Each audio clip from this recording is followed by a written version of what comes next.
Bismillahirrahmanirrahim. Assalamualaikum warahmatullahi wabarakatuh. Alhamdulillahi rabbil alamin wa bihi nasta'inu ala umuri dunya waddin. Sallallahu ala nabiyyina Muhammadin wa ala alihi wa sahbihi ajma'in. Amma ba'd.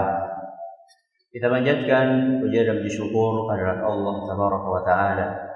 Pada kesempatan malam yang berbahagia kali ini kita kembali diberi kekuatan, kesehatan, hidayah serta taufik dari Allah Jalla wa Ala, sehingga kita bisa kembali menghadiri pengajian rutin tafsir kita ini di Masjid Agung Darussalam Purbalingga.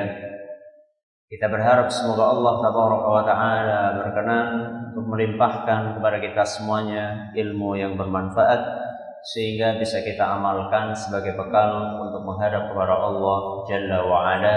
Amin ya rabbal alamin. Salawat dan salam semoga senantiasa tercurahkan kepada junjungan kita Nabi besar Muhammad sallallahu alaihi wasallam, kepada para sahabatnya, keluarganya dan umatnya yang setia mengikuti tuntunannya hingga hari akhir nanti. Para hadirin sekalian yang kami hormati dan juga segenap pendengar Radio Insani FM di Purbalingga dan sekitarnya, para pendengar Radio Roja di Jakarta, di Bandung, di Lampung, dimanapun Anda berada, para pendengar Radio Kita FM di Cirebon dan sekitarnya, serta para pemirsa Yufi TV dimanapun Anda berada. Pada pengajian yang telah lalu kita sudah menyelesaikan pembahasan tentang tafsir ayat yang kedua dari surat At-Takatsur. Saat itu kita menjelaskan 3 hal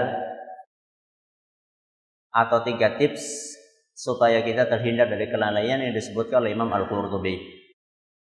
Sebelumnya kita sampaikan betapa banyak orang yang lalai akibat dunia ini, karena memang dunia itu diumpamakan oleh Nabi Shallallahu Alaihi Wasallam seperti hulwatul khadirah, manis dan hijau. Apa kemiripan antara dunia dengan warna hijau? Silakan.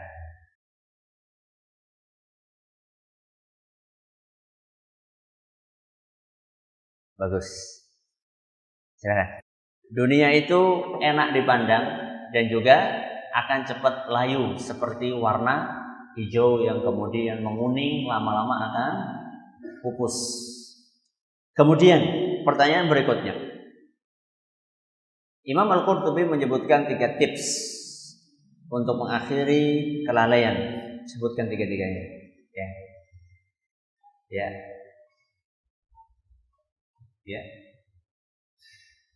Sudah praktek? Yang pertama mengingat kematian. Yang kedua, apa yang kedua? Menyaksikan orang sakaratul maut. Yang ketiga, ziarah kubur. Pertanyaan yang ketiga, apa dalilnya dalam Al-Quran bahwa kematian tidak bisa diundur dan tidak bisa diajukan? Surat apa, ayat berapa?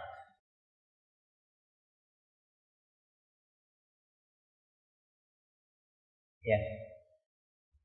Surat Al-A'raf. Surat apa? Surat Az-Zumar. Surat Luqman. Bukan tuh. Ya. Luqman juga. Bukan. Ya. Ayat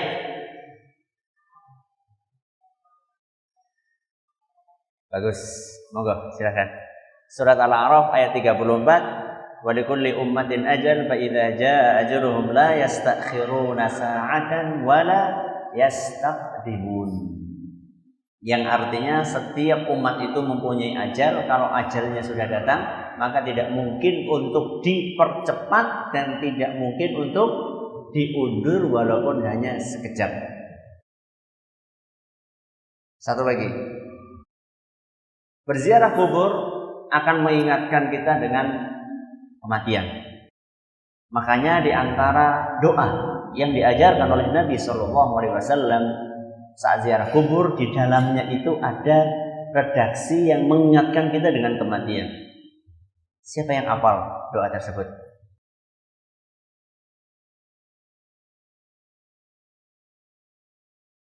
Bagus, monggo. Assalamualaikum ahlad diyar minal mu'minina wal muslimin wa inna insyaallahu bikum lahiqun. Ini wa inna insyaallahu bikum lahiqun. Kami insyaallah akan nyusul.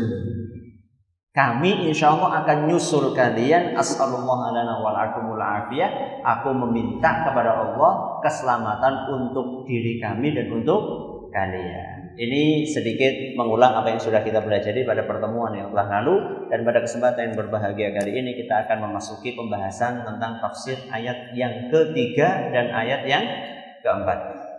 Para hadirin sekalian kami hormati dan juga para pendengar serta para pemirsa dimanapun Anda berada. Ayat yang ketiga dan keempat bunyinya apa? Kalla saufa ta'lamun thumma kalla saufa ta'lam. Ayat ketiga dan keempat ini intinya peringatan. Intinya apa? Peringatan. Setelah di ayat pertama dan kedua, Allah bercerita tentang kelalaian banyak manusia. Kenapa mereka lalai? Karena mereka terlalaikan dengan at-takatsur. Apa at-takatsur? Berbangga-banggaan. Setelah Allah Subhanahu wa taala menceritakan tentang kelalaian banyak manusia di muka bumi ini gara-gara mereka berbangga-banggaan, dan kelalaian itu begitu akutnya hatta zurtumul maqabir, sampai kalian mati masih tetap kalian lalai. Maka mulai ayat yang ketiga Allah Subhanahu wa taala memberikan peringatan. Peringatan itu dimulai dengan kata kalla. Siapa yang tahu artinya kalla? Kalla itu di antara maknanya yang disebutkan oleh Imam At-Tabari, kalla artinya jangan begitu. Maksudnya gimana Ustaz jangan begitu? Seharusnya gimana? Seharusnya begini. Jangan begitu, maksudnya jangan demikian. Janganlah kalian itu lalai dengan bermegah-megahan, itu maksudnya. Jadi Allah Subhanahu wa taala memperingatkan para manusia, kalla, jangan begitu. Kalian tidak boleh lalai dengan bermegah-megahan. Kalla, kenapa wahai Rabbi? Lalu Allah menjawab, saufa ta'lamun. Siapa yang tahu artinya saufa ta'lamun? Kelak kalian akan mengetahui. Jangan demikian, kelak kalian akan mengetahui. Mengetahui apa? Disebutkan enggak di situ oleh Allah Subhanahu wa taala? Tidak disebutkan. Kalla saufa ta'lamun, artinya letter luck-nya ya. Kalla jangan demikian. Saufa ta'lamun, kelak kalian akan mengetahui. Titik.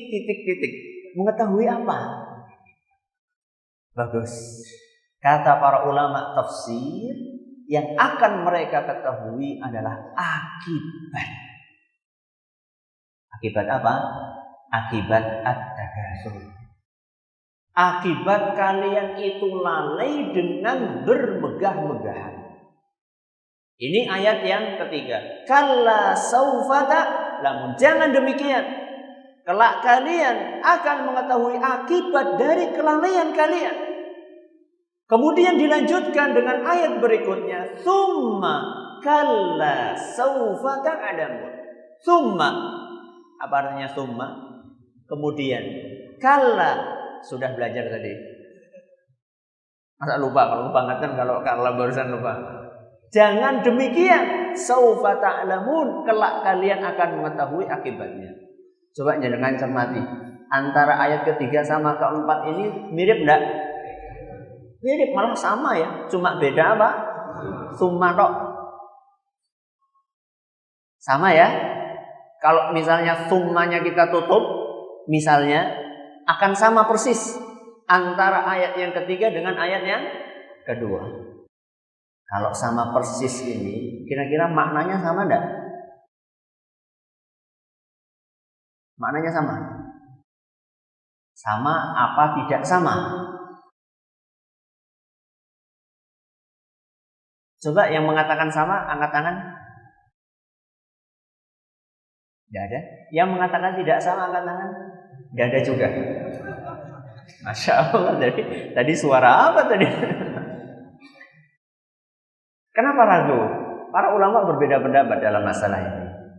Jadi para ulama kita, mereka berbeda pendapat antara ayat yang ketiga sama ayat yang keberapa? Keempat. Artinya sama enggak? Kalau redaksinya sama, apakah mesti artinya sama? Para ulama secara garis besar terbagi menjadi dua pendapat. Pendapat yang pertama mengatakan sama. Antara ayat yang tiga dengan ayat yang keempat maknanya sama. Karena redaksinya sama. Terus kalau maknanya sama, fungsinya apa? Ngapain makna yang sama diulang lagi?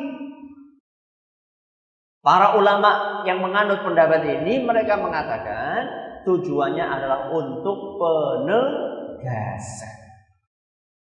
Coba jenengan, kalau misalnya melarang anak yang jenengan dan jenengan serius dalam melarangnya, jenengan ucapkan jangan sekali, apa berkali-kali?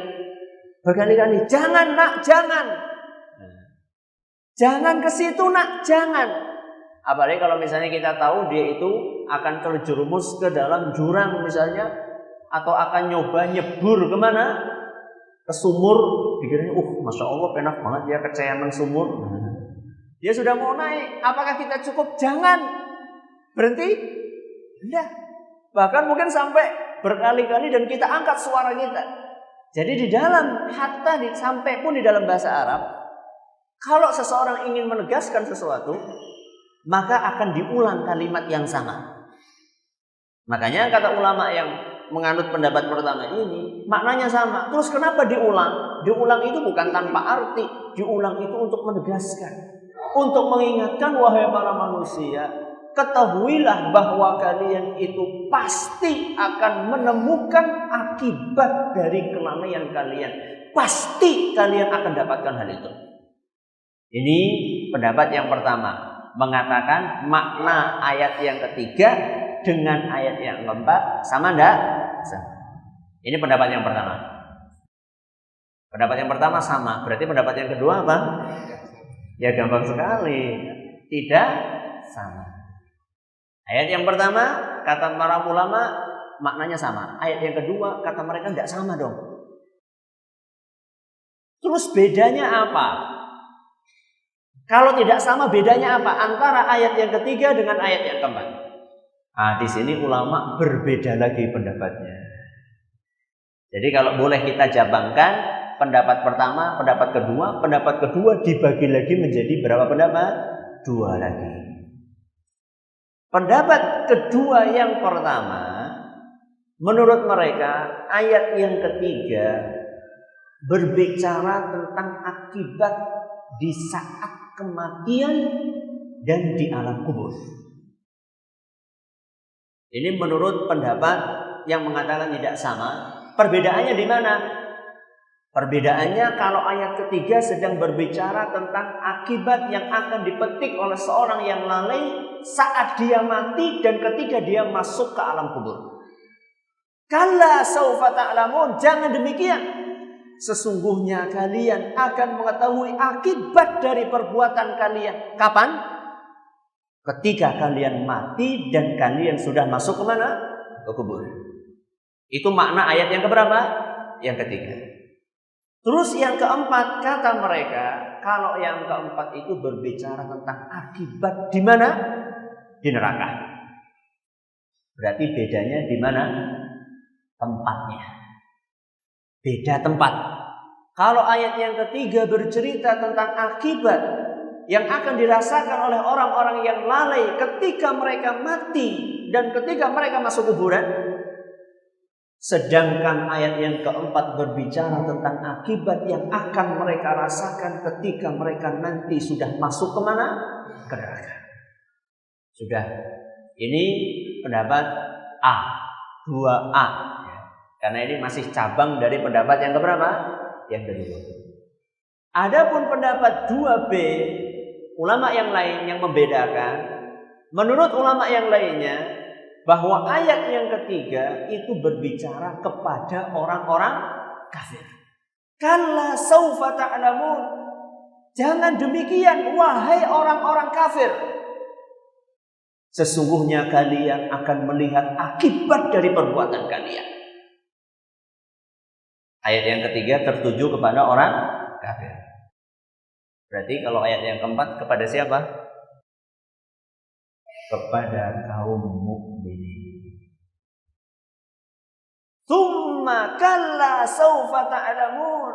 Kemudian kalian wahai kaum mukminin juga akan mendapatkan dan melihat akibat dari kelalaian kalian. Berarti ada berapa pendapat sekarang ini? 3. 3 apa 2? 3 apa 2? 2 apa 4? 3. Yang pertama mengatakan sama. Yang kedua pendapat mengatakan tidak sama. Bedanya kalau ayat yang ketiga bercerita tentang akibat kapan? Ketika mati dan di alam kubur. Sedangkan ayat yang keempat menurut mereka akibat di mana? Di neraka. Lalu pendapat yang ketiga mengatakan bahwa tidak sama, cuman bedanya kalau ayat yang ketiga yang dibidik adalah orang kafir, sedangkan ayat yang keempat yang dibidik adalah kaum mukminin. Ini secara global dan sekarang kita akan jelaskan sedikit dari apa yang sudah terpampang di layar. Akibat yang akan dipetik oleh seorang yang lalai ketika dia mati. Ada akibatnya enggak? Sejak malaikat maut mencabut nyawa, sudah ada akibatnya buat mereka yang lalai. Makanya Nabi kita Muhammad SAW dalam sebuah hadis yang panjang, di antara petikan hadis tersebut, beliau bercerita tentang kisah orang kafir yang akan meninggal dunia. Kata Nabi SAW, di saat orang kafir dalam keadaan sakaratul maut, dia masih pengen tinggal di dunia dan tidak suka untuk pindah ke alam akhirat. Karena dia tahu kalau sudah pindah ke alam akhirat dia akan tersiksa dan dia masih ingin menikmati dunia. Ketika dia dalam keadaan sakaratul maut, malaikat maut pencabut nyawa datang diiringi dengan malaikat-malaikat dari langit yang berwajah hitam gelap. Saat itu para malaikat hitam itu membawa kain kafan yang sangat kasar. Lalu para malaikat yang berwajah hitam itu, mereka duduk mengelilingi seorang yang sedang sekarat tadi. Kemudian malaikat pencabut nyawa mengambil posisi pas di atas kepala orang kafir tadi. Setelah mengambil posisi tersebut, malaikat pencabut nyawa membentak orang kafir tadi dan berkata, "Ya ayyatuhan nafsul khabithah, wahai nyawa yang hina, ukhruji ila ghadabin minallahi wa sakhat." Kata malaikat pencabut nyawa, keluar kamu dari tubuh ini untuk menjemput kemurkaan dan amarah Allah Subhanahu wa ta'ala. Begitu mendengar bentakan tadi, nyawa yang sudah berada di kerongkongan tinggal apa? keluar karena mendengar bentangan tadi, maka nyawa tersebut lari dalam tanda kutip tunggang langgang masuk lagi ke tubuhnya. Karena dia nggak mau untuk ketemu dengan Allah dalam keadaan Allah murka. Karena nggak mau keluar, maka malaikat pencabut nyawa memaksa dan mencabut secara paksa nyawa orang kafir tersebut. Diceritakan oleh Nabi SAW bagaimana paksaannya. Kata Nabi SAW, seperti kalau kita melihat ada besi yang memiliki jeruji-jeruji kecantol di kapas yang basah. Sulit dicabutnya. Tapi begitu dicabut maka akan tercerabut. Urat-urat dan nadi-nadinya semuanya putus. Karena ngotot gak mau keluar, suruh keluar gak mau keluar. Akhirnya dicabut secara paksa oleh Allah Subhanahu wa ta'ala, oleh malaikat pencabut nyawa. Begitu nyawa itu sampai di tangan malaikat pencabut nyawa, langsung nyawa itu diserahkan kepada para malaikat yang berwajah hitam tadi. Oleh mereka dibungkus dengan kain kafan yang sangat kasar, lalu diangkat dari bumi ini menuju ke langit.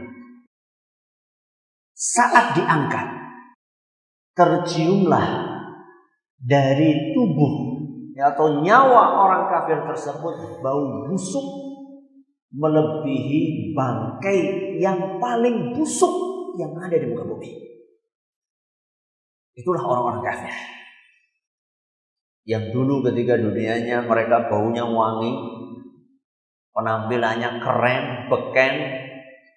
Ketika mati mereka menjadi sangat hina dina.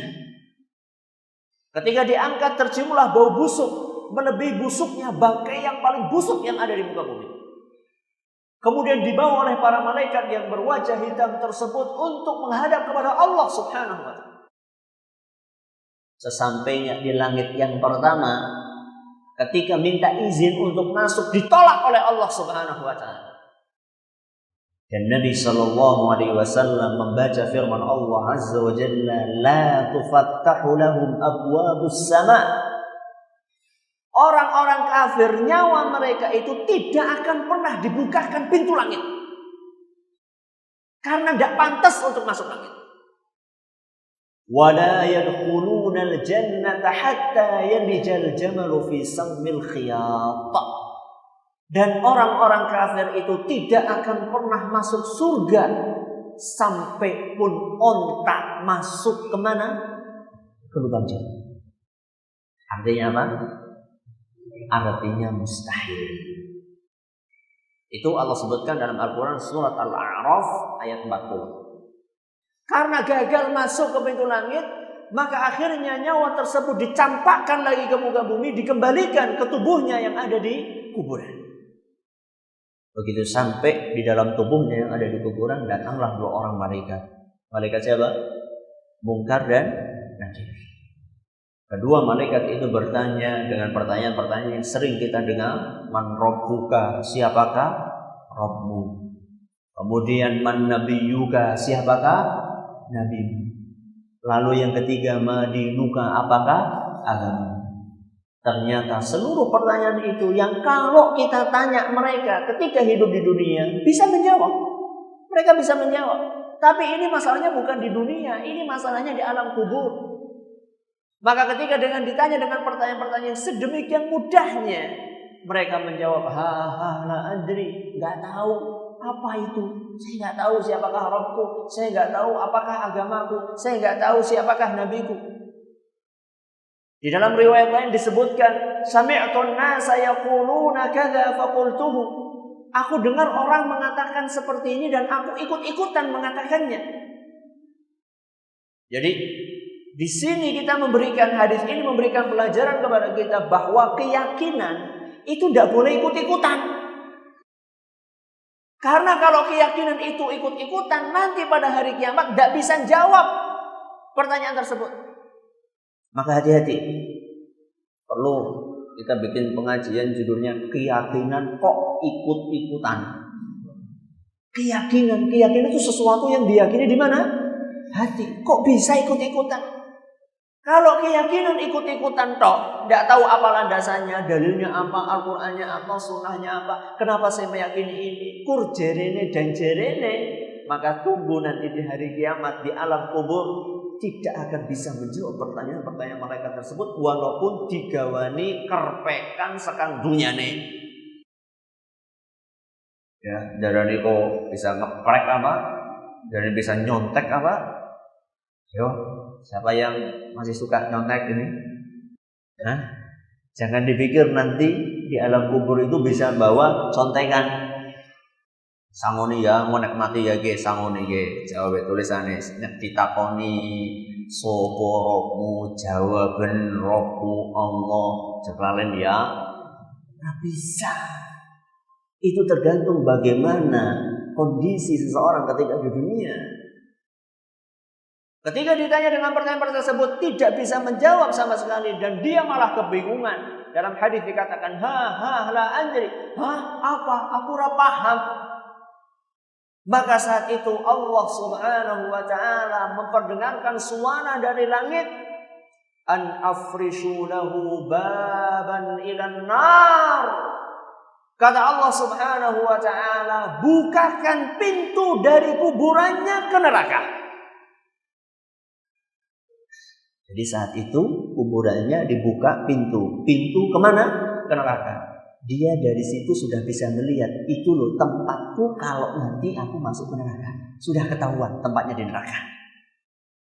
Begitu dibuka pintu tersebut, maka berhembuslah hawa panas dan bau busuk dari neraka masuk ke dalam kuburan orang tersebut. Cukup sampai di situ? Disiksa oleh Allah dengan hawa panas? Belum cukup. Kata Nabi SAW, kuburannya itu dipres oleh Allah Azza wa Jalla sampai tulang belulangnya itu pecah dan menusuk satu sama lainnya. Ketika dia lagi kesakitan dengan rasa yang demikian rupa, Allah Subhanahu wa taala mendatangkan seorang yang sangat jelek wajahnya, sangat busuk baunya, dan compang-camping pakaiannya. Orang kafir itu bertanya, siapa kamu? Saya nggak kenal. Saya nggak kenal sama saya. Saya ini dosa-dosa kamu yang dulu kamu lakukan ketika kamu di dunia. Dan orang yang jelek, yang buruk, yang bau busuk, inilah yang akan menemani orang kafir tersebut di dalam himpitan kuburan seperti itu sampai hari kiamat. Ini akibat yang akan mereka petik ketika mereka di mana? Di kuburan. Kalla sawfa ta'lamun. Ini baru di mana? Tsumma kalla sawfa ta'lamun. Kemudian kalian akan mengetahui akibat dari kelalaian kalian nanti lagi masih ditambah di mana? Di neraka. Dan itu tidak ada apa-apanya. Siksaan yang kalian rasakan di kuburan dibandingkan dengan siksaan yang akan kalian rasakan nanti di hari kiamat di neraka. Jadi tadi apa yang kita lihat, orang-orang yang dihimpit dengan himpitan kuburan, dipres oleh Allah, kemudian dibukakan pintu ke neraka, lalu mencium bau busuk, merasakan panas, kemudian juga ditemani oleh seorang yang sangat jelek rumahnya. Itu belum ada apa-apanya dibandingkan dengan siksaan di neraka. Siksaan di neraka jauh lebih berat. Makanya para ulama mengatakan bahwa yang kedua, tsumma kalla sawfa ta'lamun, itu lebih berat daripada yang pertama. Makanya dalam Al-Quran, apa dalilnya Ustaz kalau siksaan di neraka itu lebih berat daripada siksaan di kuburan? Dalilnya antara lain Al-Quran surat Al-Mu'min ayat 45 sampai 46. Surat apa? Al-Mu'min ayat berapa? 45 sampai 46.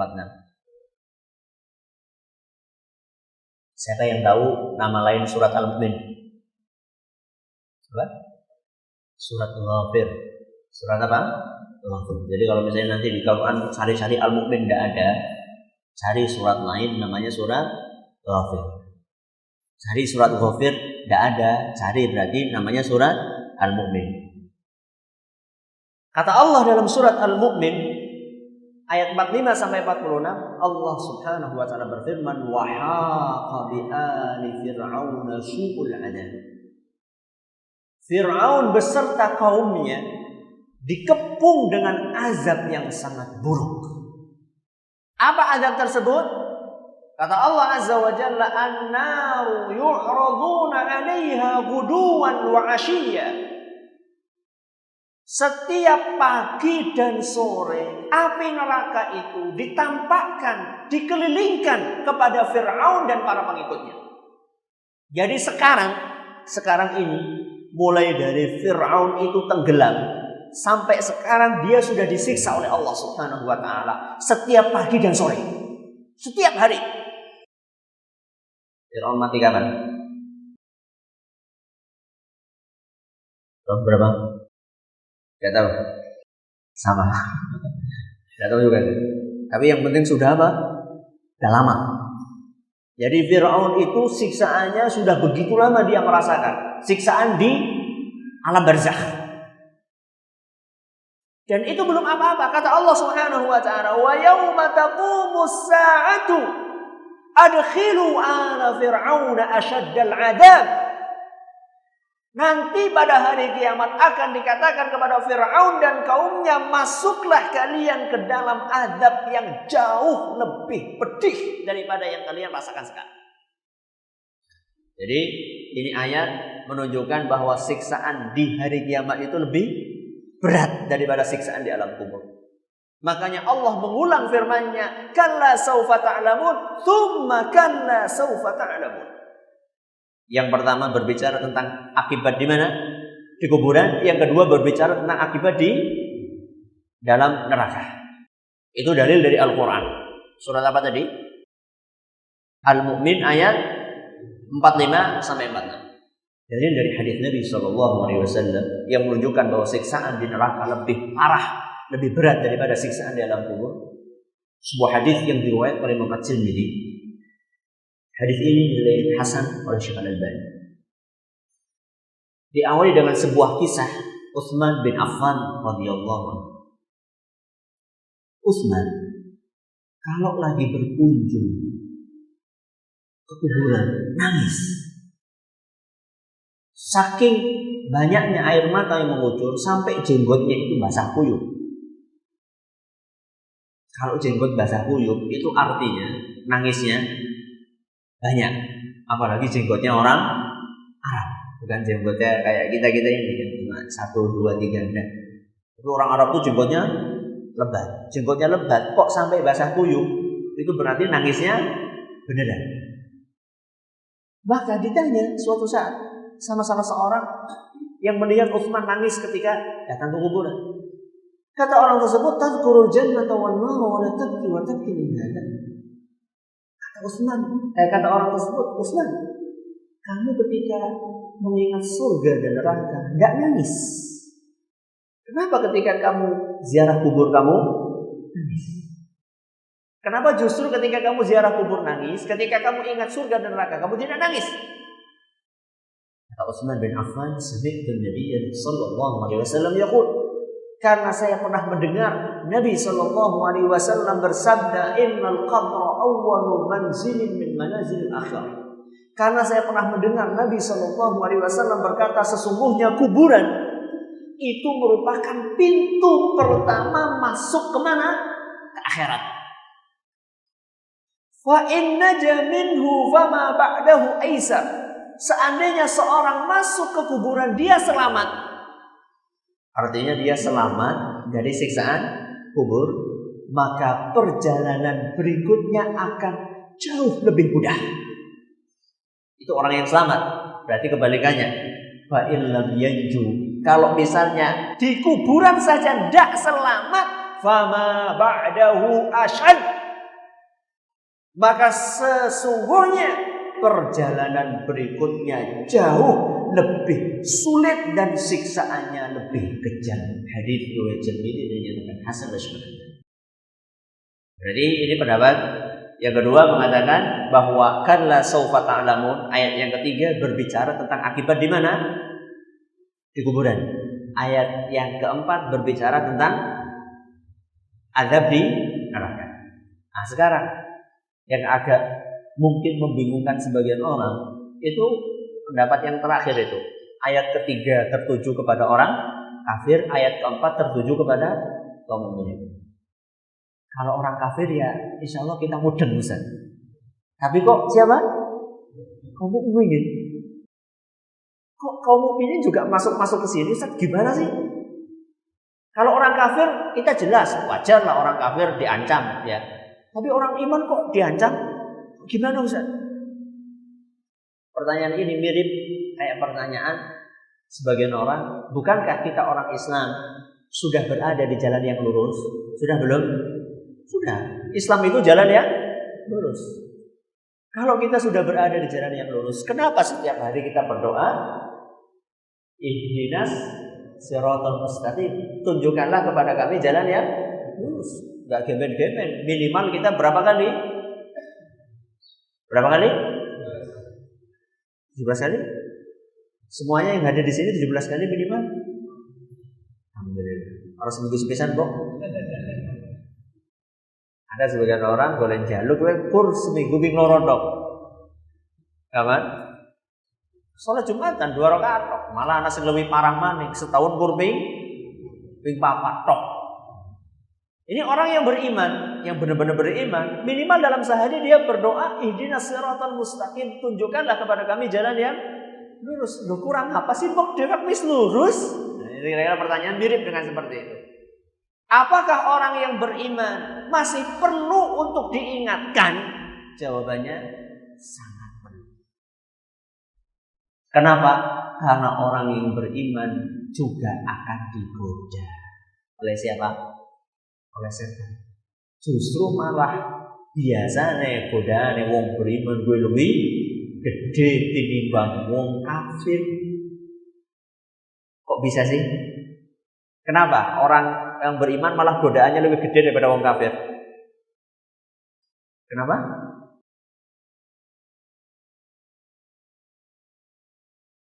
Jeruk orang makan jeruk kayak gue.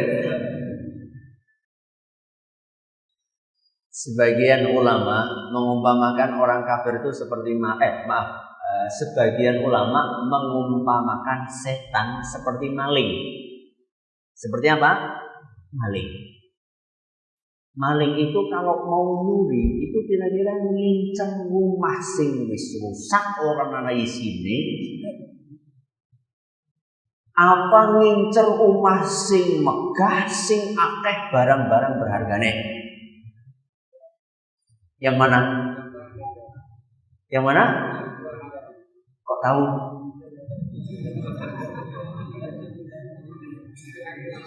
Ya maklum Ustaz. Bukan berdasarkan pengalaman Ustaz. Bukan. Tapi ya secara logika itu yang namanya maling ya mesti golek omah sing apik.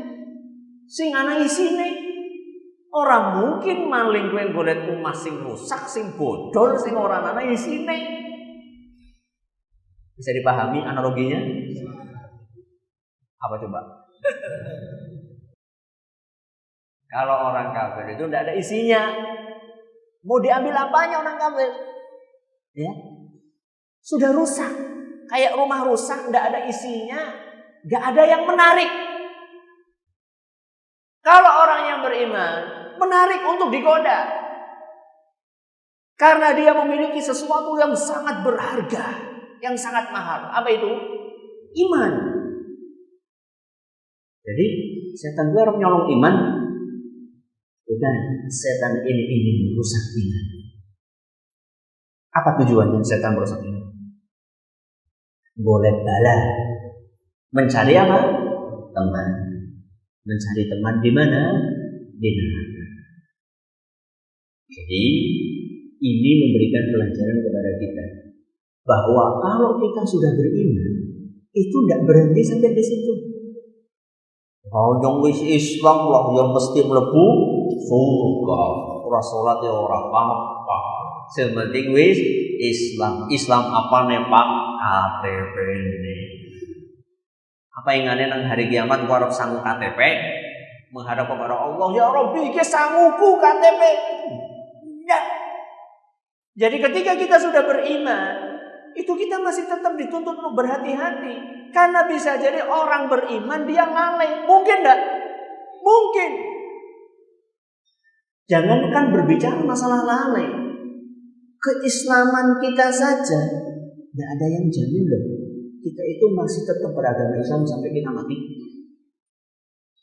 Apa jenengan kita punya jaminan? Oke, Arab Islam nanti mati. Apakah kita punya jaminan seperti itu? Tidak ada. Jangankan sampai mati, sampai besok saja tidak ada jaminan. Tidak ada jaminan kita sampai besok masih beragama Islam.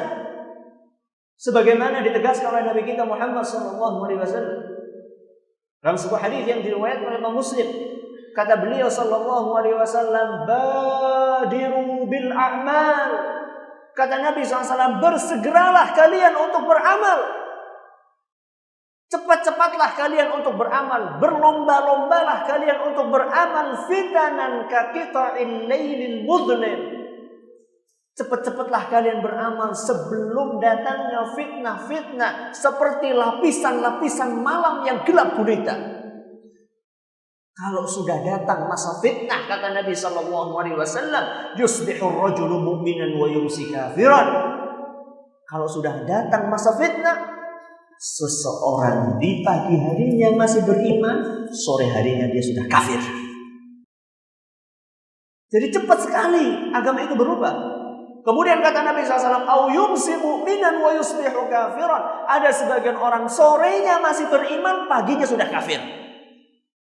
Kenapa? Kata Nabi SAW, yabi'u dinahum bi'aradin minad dunya. Karena orang tersebut telah menjual agamanya dengan sesuatu yang sifatnya duniawi atau gemerlapnya dunia. Maka ini memberikan pelajaran kepada kita bahwa kita walaupun sudah beragama Islam, cukup hanya sekedar pakai label. Kita harus terus beramal, menjauhi kelalaian. Jangan sampai kalau kita lalai sedikit, tarik lagi. Ya. Ke jalan bengkok sedikit, tarik lurus lagi. Jangan sampai kita membiarkan diri kita di dalam pusaran kelalaian sampai akhirnya naudzubillah min dzalik akan mati dalam kelalaian. Tapi kita terus beramal, jatuh kita terbangun lagi, maksiat kita tobat lagi, maksiat tobat lagi, jatuh bangun, terus bangun. Jangan berhenti bangun, jangan berhenti tobat kecuali ketika kita sudah dijemput oleh ajal kita. Saat itulah kita baru selesai untuk berusaha keras mengumpulkan pundi-pundi pahala, insyaallah. Dan jangan lupa untuk berdoa agar dikaruniai keistiqomahan oleh Allah Azza wa Jalla. Allah Ta'ala Subhanallahumma wa bihamdihi asyhadu an la ilaha illa anta astaghfiruka wa atubu ilaik. Terima kasih atas perhatiannya. Mohon maaf segala kurangnya. Assalamualaikum warahmatullahi wabarakatuh.